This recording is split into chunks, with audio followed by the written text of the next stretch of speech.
हम अपनी जान के दुश्मन को अपनी जान कहते हैं। हम अपनी जान के दुश्मन को अपनी जान कहते हैं। मोहब्बत की इसी मिट्टी को हिंदुस्तान कहते हैं, हिंदुस्तान कहते हैं। जो दुनिया में सुनाई दे उसे कहते हैं खामोशी, जो आंखों में दिखाई दे उसे तूफान कहते हैं। जो ये दीवार का सुराख है साहब, जो ये दीवार का सुराख है, चाइना, अमेरिका, पाकिस्तान साजिशों का हिस्सा है, मगर हम इसे अपने घर का रोशनदान कहते हैं, अपने घर का रोशनदान कहते हैं। परम सम्माननीय निर्णायक मंडल के सदस्यों, सभा में उपस्थित सभी गणमान्य व्यक्ति, मैं नेहा वर्मा देश प्रेम और राष्ट्र निर्माण के उपलक्ष्य पर अपने कुछ विचार आप सभी के साथ साझा करना चाहूंगी। आज़ादी का असली मतलब वही समझ सकता है जिसने कभी गुलामी की हो। हम सौभाग्यशाली हैं कि हमने स्वतंत्र भारत में जन्म लिया। यूं तो आज़ादी की लौ 1857 में ही जल चुकी थी, जो वर्षाल बनकर 1947 में हमारे देश को आज़ाद कराई। प्राचीन, मध्यकालीन और वर्तमान भारत के उदाहरणों से स्पष्ट करना चाहूंगी कि जब हम फिरंगियों के फेरे में फंस गए थे तो रंग दे बसंती चोला की एक आवाज पर टोलों के टोले उमड़ आते थे और उनके वंदे मातरम के नारों से खून में आने वाला 5-5 डिग्री का तूफान अंग्रेजी शासकों की जड़ों में तूफान ला देता था। लोग मर जाते थे, मिट जाते थे, फांसी चढ़ जाते थे, तो वो भी अपनी देशभक्ति साबित कर रहे होते थे, क्योंकि ये उस दौर की देशभक्ति की कसौटी थी।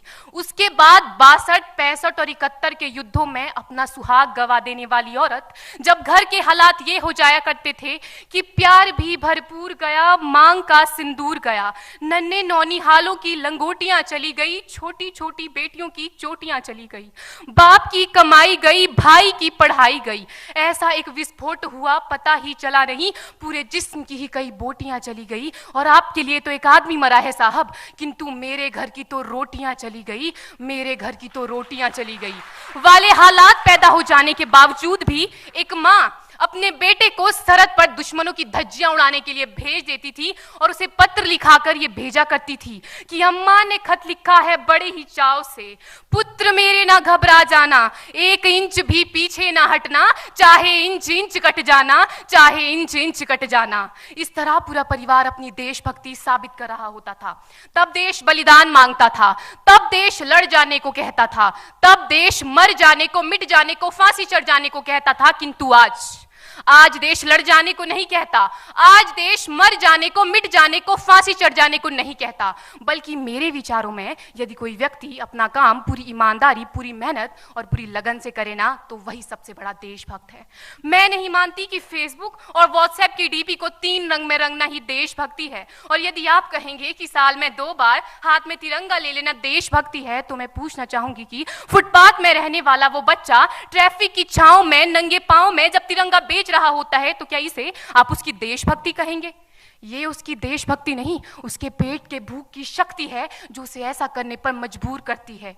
क्योंकि ना मस्जिद को जानते हैं, ना शिवालों को जानते हैं, ना मस्जिद को जानते हैं, ना शिवालों को जानते हैं। जो पेट के भूखे होते हैं ना, वो सिर्फ भोजन के निवालों को जानते हैं, वो सिर्फ भोजन के निवालों को जानते हैं। अपने परिवार, अपने समाज, अपने देश के लिए समर्पण का भाव है देशभक्ति। और हर देशद्रोही के जीवन में आने वाला तूफान है हमारी सच्ची देशभक्ति, ताकि हर देशद्रोही ये समझ सके कि अगर तू परिंदा है तो ये आसमान तेरा है, अगर तू दरिंदा है तो ये शमशान तेरा है, भाईचारे से रहना है तो रह इस जमीन पर, वरना ये कब्र भी तेरी है और यही कब्रिस्तान तेरा है और यही कब्रिस्तान तेरा है। लेकिन एक देशद्रोही से ज्यादा देशभक्ति तब आहत होती है जब एक बेटा अपने बूढ़े माँ बाप को वृद्धाश्रम की चौखट पर छोड़ आता है। करा उठती है वो देशभक्ति जब मुसीबत में फंसे लोगों की जान बचाने से ज्यादा हम सेल्फी लेकर अपने लाइक बढ़ाने में लगे रहते हैं। आज के इस दौर में वो युवा जिनके ऊपर जिम्मेदारी थी अपने देश, अपने समाज, अपने राष्ट्र की आशाओं को बांधे रखने की, वही युवा अब 4x4 इंच की छोटी सी स्क्रीन पर अपनी कोमल अंगुलियों के घर्षण मात्र से अपनी भावनाओं की इमोजी भेज रहा है। 4 बोतल वोडका, काम मेरा रोज का ने भारत का भविष्य तबाह कर रखा है।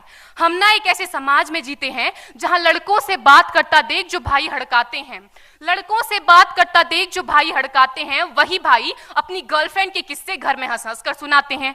और मैं बता दूं, महिला सुरक्षा के मामले में हम आज भी 4थे नंबर पर आते हैं।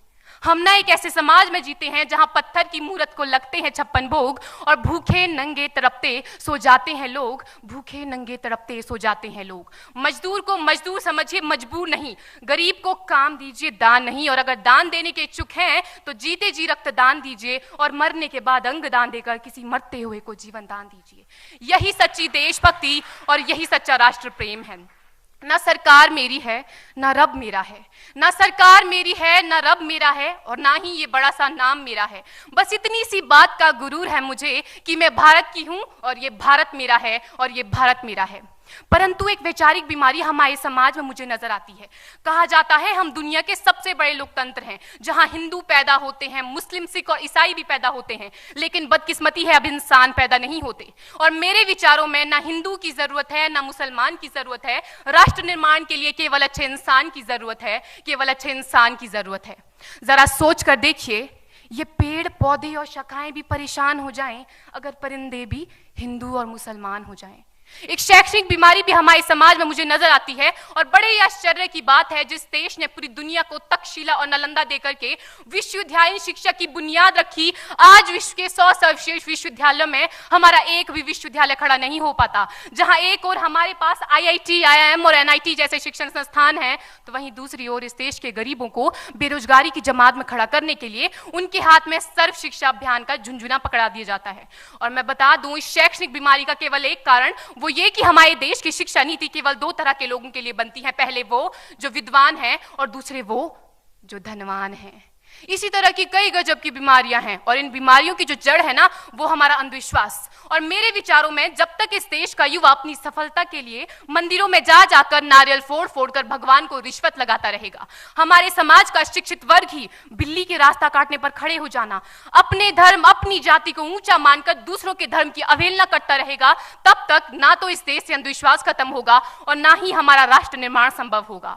हमारी संस्कृति, हमारी सभ्यता को दुनिया ने शीश नवाया है, तो क्यों आस्था के नाम पर हमने अंधविश्वास फैलाया है? मेरे विचारों में हमारा राष्ट्र निर्माण तब संभव होगा जब इस देश में महिलाओं की पूजा नहीं, उनकी इज्जत की जाएगी। राष्ट्र निर्माण तब संभव होगा जब हम जातिगत आरक्षण नहीं बल्कि सामाजिक सशक्तिकरण पर बात करेंगे। राष्ट्र निर्माण तब संभव होगा जब स्वच्छता अभियान में केवल सरकार नहीं बल्कि सड़क पर चलने वाला हर एक नागरिक हाथ बंटाएगा, स्वच्छ भारत स्वस्थ भारत को दिल से अपनाएगा। असल मायने में हमारा राष्ट्र निर्माण तब संभव होगा जब एक गरीब बच्चा मध्याह्न भोजन के नहीं बल्कि ज्ञान अर्जन के लिए सरकारी स्कूल की चौखट पर कदम रखेगा।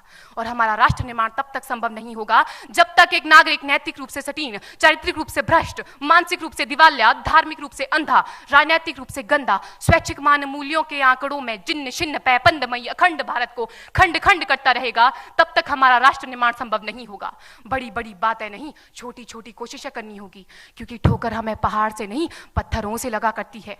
I being an Indian, I being a student, I being a symbol daughter of this motherland feel proud to be an Indian। और मैं सैल्यूट करना चाहूंगी सरहद पर दिन रात हमारी रक्षा के लिए खड़े हर उस जवान को, इस देश की पुलिस प्रशासन और किसान को, और इस देश के हर उस व्यक्ति को जो अपना काम पूरी ईमानदारी, पूरी मेहनत और पूरी लगन से करते हैं, जिनके बिना राष्ट्र निर्माण की कल्पना करना भी असंभव सा लगता है। और आज इस मंच पर पूरी जिम्मेदारी के साथ मैं भारत की बेटी ये कहती हूं कि हमारा राष्ट्र निर्माण तब संभव होगा जब हम सभी, मैं, आप, हम सब मिलकर प्रयास करेंगे, क्योंकि हमारे देश की जिम्मेदारी नहीं है हमें आगे ले जाने की, हमारी जिम्मेदारी है अपने देश को आगे ले जाने की, अपने राष्ट्र को आगे ले जाने की, अपने वतन को आगे ले जाने की। तो अंत में मैं बस यही कहना चाहूंगी, मेरा हिंदुस्तान महान था, महान है, महान रहेगा। मेरा हिंदुस्तान महान था, महान है, महान रहेगा। होगा हौसला सबके दिलों में बुलंद तो एक दिन पाकिस्तान भी जय हिंद कहेगा। पाकिस्तान ही क्यों, सारा जहान जय हिंद कहेगा, क्योंकि सारे जहां से अच्छा हिंदुस्तान हमारा, सारे जहां से अच्छा हिंदुस्तान हमारा, हम बुलबुलें हैं इसकी, ये गुलिस्तान हमारा, ये गुलिस्तान हमारा। जय हिंद, वंदे मातरम।